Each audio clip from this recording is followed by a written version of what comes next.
Hey, hello there. This is an update for the procedural pie chart.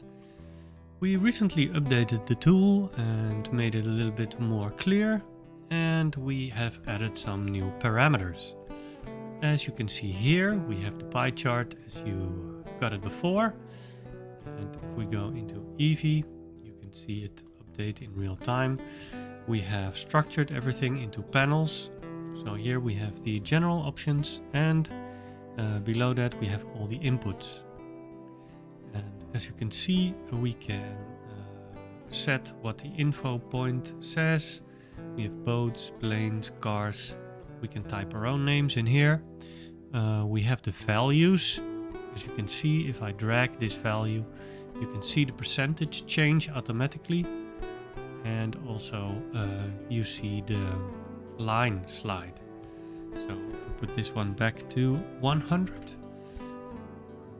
we can see also now we have a color parameter. So if we go into the color parameter, let's go into cycles, render mode. This is a glass material or semi-transparent glass. We can change now the color and then directly change the look of our pie chart.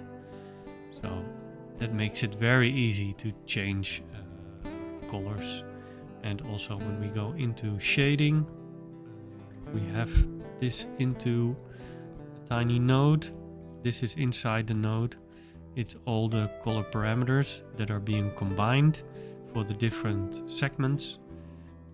And here you can just set the material if you want. So if you want not translucent, or the transmission, you don't want it, you want to have it metallic, you can just make it into a metallic material. Change the roughness, for example, and then make your own material easily with this node. So these are the colors. Let's name it properly. You can go in here and copy this, or you can copy this one to create your own material. And then here you have the material properties for every segment. So we can also still choose the previous materials that were set in this file. This is kind of a terrazzo material. We have multiple that you can still choose. But if you want to make use of the color parameter, you can make it the glass material, or you can copy it, make your own metal material or wood material, and then use the color parameter. So it becomes a lot easier to work with.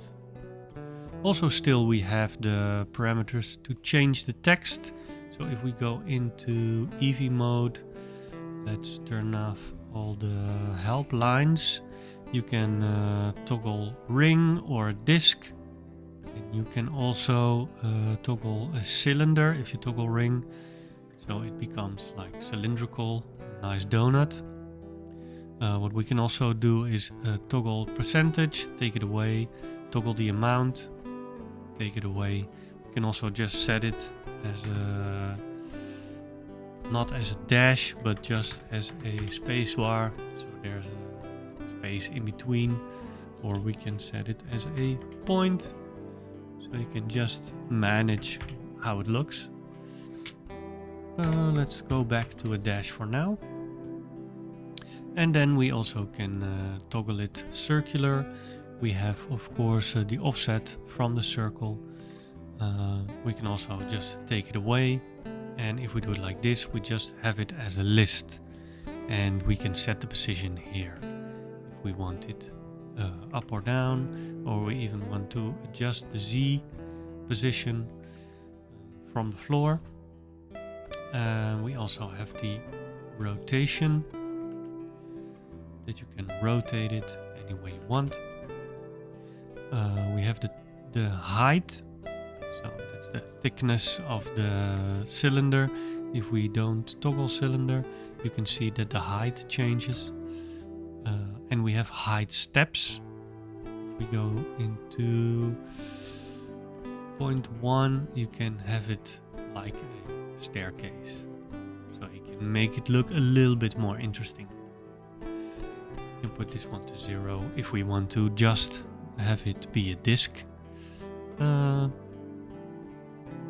then also you can have decimals for the values or percentage decimals if you want decimals in your percentage.